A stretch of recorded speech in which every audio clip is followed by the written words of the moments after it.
Seigneur, bonjour. Bonjour encore. Voilà, nous bénissons Dieu pour ce dimanche et pour l'occasion que nous avons d'écouter à nouveau sa parole. La dernière fois, nous avons été entretenus sur la parabole du semeur, où le Seigneur, au travers de son serviteur, nous donnait de réaliser que le sommeil dans la foi est quelque chose de très dangereux. Que le sommeil est ce qui nous empêche, est ce qui nous distrait et qui nous donne de ne pas saisir les trésors du royaume. Ce matin, au travers de Matthieu chapitre 18, les versets 44 à 52, Jésus nous présente ce que c'est que le royaume. Le royaume des cieux. Voilà l'expression quasi dominante de l'évangile de Matthieu, qui est présenté comme l'évangile du royaume. Le royaume des cieux n'a rien à voir avec les royaumes terrestres, où parfois tout peut être beau, mais nous perdre. Le royaume des cieux n'a rien à voir avec les trésors qui nous sont proposés par les hommes, parce que les hommes peuvent nous proposer de très belles choses. Mais on dit souvent que tout ce qui brille n'est pas or. On peut voir des choses qui brillent, mais qui ne sont pas toujours de l'or. La preuve, c'est que même lorsque vous allez dans les marchés, les femmes savent très bien de quoi je parle. Acheter des bijoux, vous pouvez acheter un bijou qui brille, on vous dit que c'est de l'or pur. Mais dès que vous l'avez porté une seule fois, vous vous rendez compte que votre or commence à changer de couleur. Le royaume des cieux, c'est pas ça. Jésus présente trois réalités pour nous parler de ce que c'est que le royaume. Il dit premièrement que le royaume des cieux est semblable à un trésor caché dans un champ. Il est non seulement un trésor dans un champ, mais il dit encore qu'à l'intérieur de ce champ, ce trésor est encore caché. C'est dit que pour le trouver, il faut le chercher. C'est dit que pour accéder au royaume, à ce trésor, il faut chercher. Le Seigneur nous dit dans sa parole, cherchez et vous trouverez. C'est dire qu'il y a quelque chose, il y a une action, il y a un effort que nous devons fournir pour avoir accès au royaume, à ce merveilleux trésor. Il dit qu'un monsieur a trouvé ce trésor dans le champ. Il est tellement content, joyeux d'avoir trouvé le trésor, qu'il va vendre tout ce qu'il a, non plus pour acheter seulement le trésor, mais pour acheter tout le champ. Parce qu'en achetant tout le champ, il sait au fond de lui qu'il devient propriétaire d'un trésor. Ce qu'il vise n'est pas le champ, mais ce qu'il vise, c'est le trésor qui est dans le champ. Alors directement, nous comprenons que pour saisir le royaume, nous devons être prêts à tout sacrifier. Vous ne pouvez pas être citoyen du royaume des cieux si vous n'avez pas sacrifié quelque chose pour l'avoir. Beaucoup pensent qu'on peut être chrétien en gardant ses richesses à soi. Qu'est-ce que je veux dire? Beaucoup pensent qu'on peut saisir la vie éternelle en ayant tout ce qui nous empêche d'avoir la vie éternelle. Tu ne peux pas gagner le royaume si tu n'as pas perdu quelque chose. Tu ne peux pas gagner le royaume si tu n'as pas sacrifié quelque chose. Tu ne peux pas gagner le royaume si tu n'as pas sacrifié des plaisirs, des richesses et même des relations dans une certaine mesure. Vous ne pouvez pas avoir le trésor qu'est le royaume si vous êtes encore agrippé au trésor terrestre.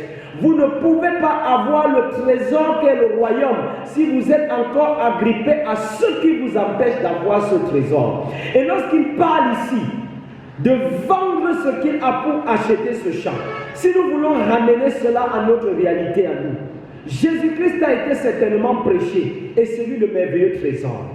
Lorsque Jésus a été prêché, pour recevoir ce Jésus-Christ et pour toucher au trésor qu'il est, tu dois perdre quelque chose.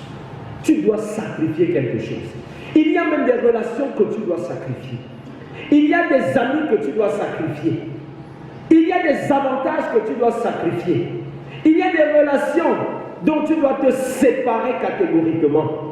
Jésus ici, quand il dit que ce monsieur a vendu ce qu'il avait pour acheter le champ, c'est dit que pour saisir ce que Dieu nous offre, nous devons perdre ce qui nous empêche d'avoir ce que Dieu nous donne. La deuxième image que Jésus utilise, c'est que le royaume des cieux est semblable à une perle de grand prix. C'est-à-dire que c'est quelque chose de très précieux. Et lorsque vous l'avez saisi, vous n'êtes pas prêt à le perdre. Lorsqu'on parle d'une perle, c'est quelque chose qui coûte cher. C'est quelque chose qui a de la valeur. Et j'ai envie de te dire que si tu as reçu Jésus-Christ dans ta vie comme Seigneur et Sauveur, tu as reçu en toi une perle précieuse. Et rien ne doit te faire perdre cela. Rien ne doit te faire frustrer ce qui est à l'intérieur de toi. Quand il parle de la perle que quelqu'un a achetée, il veut également te dire que si tu as reçu sa parole, que si tu l'as reçue, tu dois investir tout ce que tu peux pour ne jamais t'éloigner de lui. Et c'est pour cette raison que le texte parallèle, qui est celui de Romains chapitre 8, que nous n'avons pas lu, nous dit que si l'Éternel est pour nous, personne ne sera contre nous. Ça veut dire que si j'ai saisi l'Éternel, rien ne doit en fait m'éloigner de l'Éternel. Rien ne doit m'écarter de l'Éternel. Rien ne doit m'empêcher d'adorer l'Éternel. Je dois, quelles que soient les circonstances que je traverse, quel que soit ce que je vis, saisir ma perle précieuse et dire je ne m'en sépare pas. Lorsque tu as reçu l'évangile du royaume, il y a tellement de discours, il y a tellement de choses qui retentissent à ton oreille et qui cherchent à t'écarter de ce royaume. Et parfois, quand tu viendras peut-être à essuyer certains échecs dans la vie, les hommes viendront te dire, tu dis que tu as confessé un Jésus, mais regarde comment est-ce qu'il t'humilie, comment est-ce qu'il t'expose. Vous avez souvent vu, même dans certaines structures, tu es vrai dans ta marche avec le Seigneur, tu es intègre dans ta manière de servir, mais on a l'impression que ceux qui ont des promotions, c'est ceux qui sont faux et flous. Et du coup, les gens peuvent te dire, mais ton Dieu là, il est où? Pendant que les autres sont frauduleusement élevés, toi tu es toujours sur place. Il est préférable de garder son trésor que de le perdre en se compromettant. Il est important de garder son trésor que de le perdre en faisant allégeance à Satan. Il est préférable de garder son trésor que de le perdre parce qu'on a vendu son âme au diable. Et aujourd'hui, le malin propose tellement de choses aux gens pour les éloigner ou alors pour faire en sorte qu'ils perdent cette perle précieuse. Lorsque l'ennemi se rend compte que tu mènes une vie chrétienne intègre, tout ce qu'il cherche à faire, c'est de faire en sorte que tu viennes à régner comme Pierre l'a fait ce Jésus avec qui tu marches depuis. Tu viennes à abandonner ce Jésus-Christ qui a promis de ne jamais t'abandonner.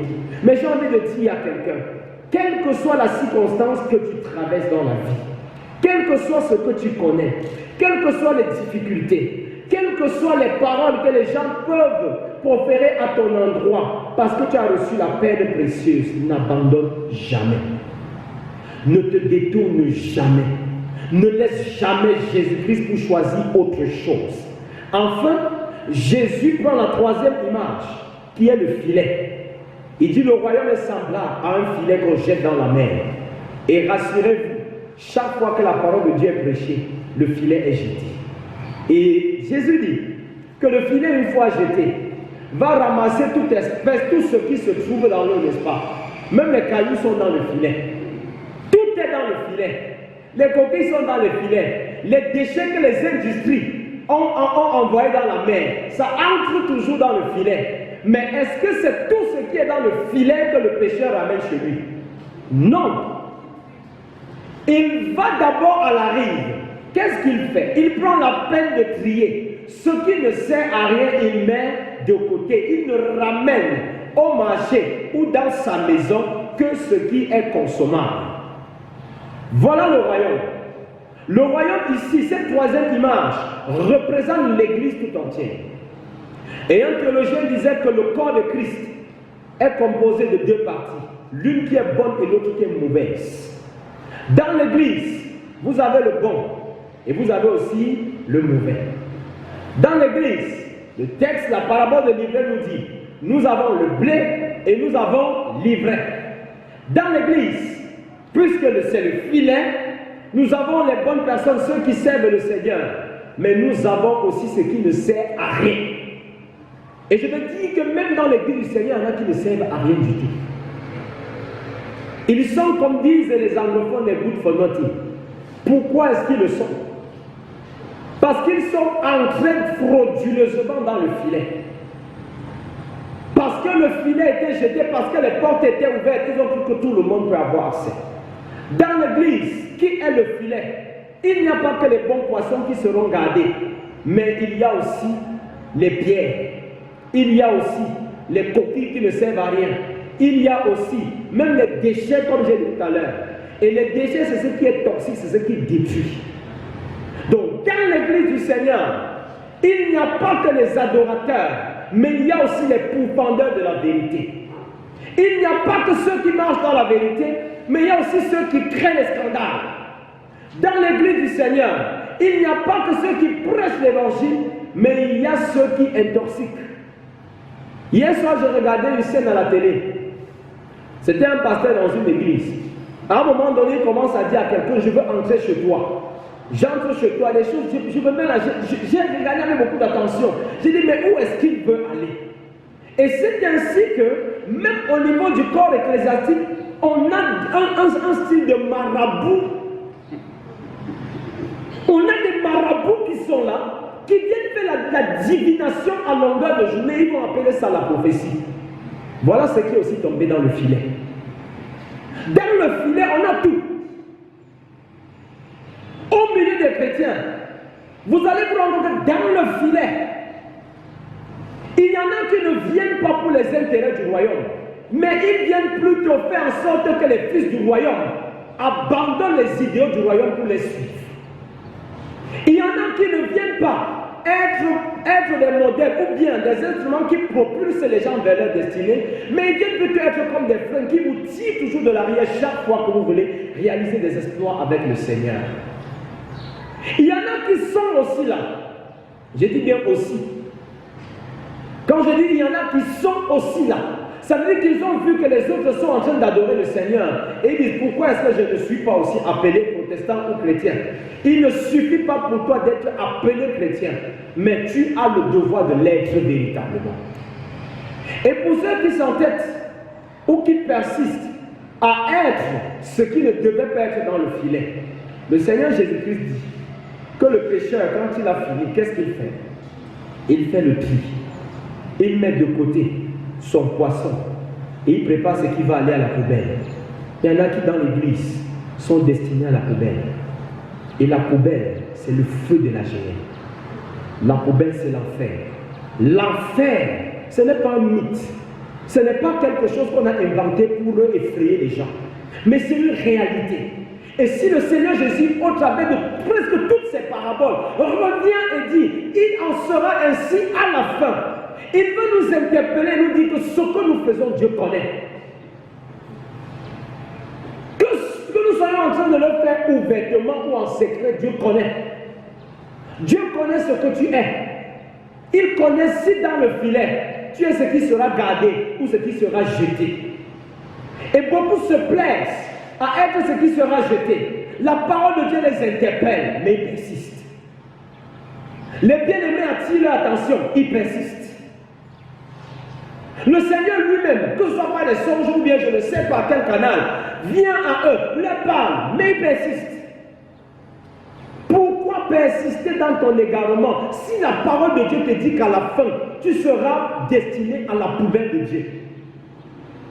Dieu a prévu une voirie éternelle, et cette voirie éternelle, c'est le feu de la géhenne. Et beaucoup se plaisent. La parole de Dieu les interpelle, change de vie, change de mentalité, change de manière d'être. Ils restent comme ils sont. Et comme je le disais, je ne sais pas, dimanche passé, ils peuvent vous dire j'ai changé ou je vais changer. Mais après, ils vous feront croire ou alors ils feront voir pour vous trompiez qu'ils ne peuvent pas changer. Mais je veux dire à quelqu'un, la parole de Dieu qui retentit ce matin, c'est pour que tu changes véritablement. Le Seigneur te parle du royaume parce qu'il veut que tu sois un fils ou une fille du royaume. Le Seigneur te parle du royaume parce qu'il veut que tu paies de quelque chose pour acheter ce grand champ. Je ne sais pas ce à quoi tu t'accroches, mais le Seigneur veut ce matin que tu lâches prise. Je ne sais pas qu'est-ce qui t'a empêché jusqu'ici de saisir cette merveilleuse main que le Seigneur te tend. Mais il dit ce matin, lâche prise. Je suis prêt à t'offrir ce champ. Je suis prêt à te vendre ce champ. Il sera tout à toi. Tu ne vas pas qu'exploiter le trésor qui est dans ce champ. Mais toutes les autres choses qui sont dans le champ seront à toi. C'est-à-dire que quand le Seigneur te donne la vie éternelle, il t'a vendu un champ. Un champ dans lequel il y a tout. Un champ que tu peux exploiter à ta guise. Un champ que tu peux exploiter comme tu veux et qui t'apporte des productions merveilleuses. Être un fils ou une fille du royaume signifie que tu deviens inéluctablement un prince ou une princesse, n'est-ce pas? Un enfant de Dieu, c'est un prince. Et je vous avoue qu'un prince ne manque de rien. Quand David dit l'Éternel est mon berger, je ne manquerai de rien. Vous pensez qu'il disait ça pour contenter Dieu? C'est parce qu'il a expérimenté ça. Quand Paul dit si l'Éternel est pour nous, qui sera contre nous? Ça veut dire que si le royaume, je suis déjà un fils du royaume, personne ne peut se lever contre moi. Les hommes peuvent me faire la guerre, mais je serai toujours vainqueur. Les situations de la vie peuvent me troubler, mais j'aurai toujours la paix. Je peux être perturbé par mon